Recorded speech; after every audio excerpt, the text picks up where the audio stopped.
Good morning. Welcome to Breakfast with Charlie State and Naga Munchetti. Our headlines today: the deaths of 55 babies at a hospital trust in southeast England could have been prevented if they'd received better maternity care, according to a BBC investigation.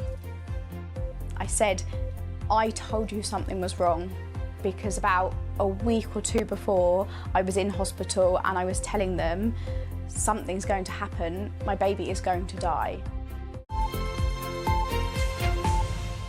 Good morning. It's Thursday, the 12th of February. An investigation by BBC News and the new Statesman magazine has found at least 55 babies may have survived if they had received better maternity care at one of the largest hospital trusts in southeast England. Deaths occurred over a 5-year period at the University Hospital Sussex NHS Foundation Trust. The organisation, which runs 7 hospitals in Brighton and West Sussex, said its goal was to provide safe maternity care, but it did not always get this right. Our social affairs correspondent Michael Buchanan has this report. For over a decade, maternity care in England has been failing many families. Inquiry after inquiry has highlighted avoidable errors, harm to mothers and babies.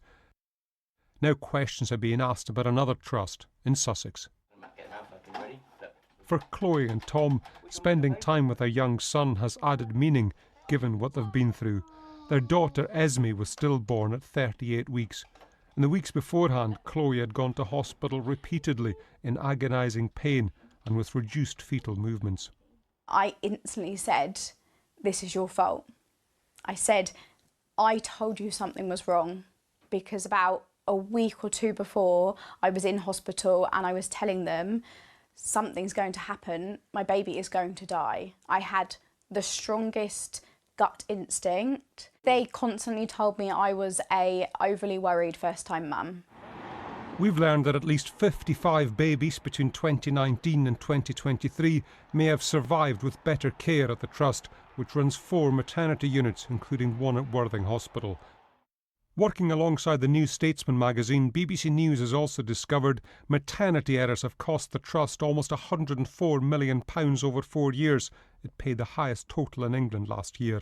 A natural birth policy was pursued, encouraging women to deliver vaginally, even when it wasn't safe to do so. I think there will be cases where parents may not realise that their child could have been saved. Katie and Rob's daughter died in 2022 due to delays in providing care. On the day Abigail was born, Katie called her hospital 4 times to say she had a bleed, that she was faint and breathless. She suffered a cardiac arrest in a taxi on the journey to hospital due to a uterine rupture. Abigail died, aged 2 days. Everyone kept telling me how glad they were that I'd survived. I was just thinking, I don't understand why you didn't realise I'd have been, the kinder thing would have been to let me die with my daughter.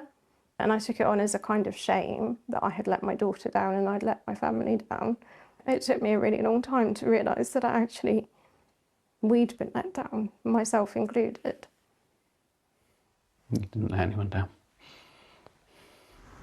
A review into care at the Sussex Trust ordered by West Streeting is to examine at least 15 cases. It comes as the largest maternity inquiry in the history of the NHS is ongoing in Nottingham, looking at around 2,500 cases. The University Hospital Sussex NHS Trust told us they've recruited 40 more midwives and that their mortality levels throughout the last 3 years were markedly below national rates. For those who've already suffered maternity loss, their abiding hope is that no one else suffers as they have. Michael Buchanan, BBC News, Sussex.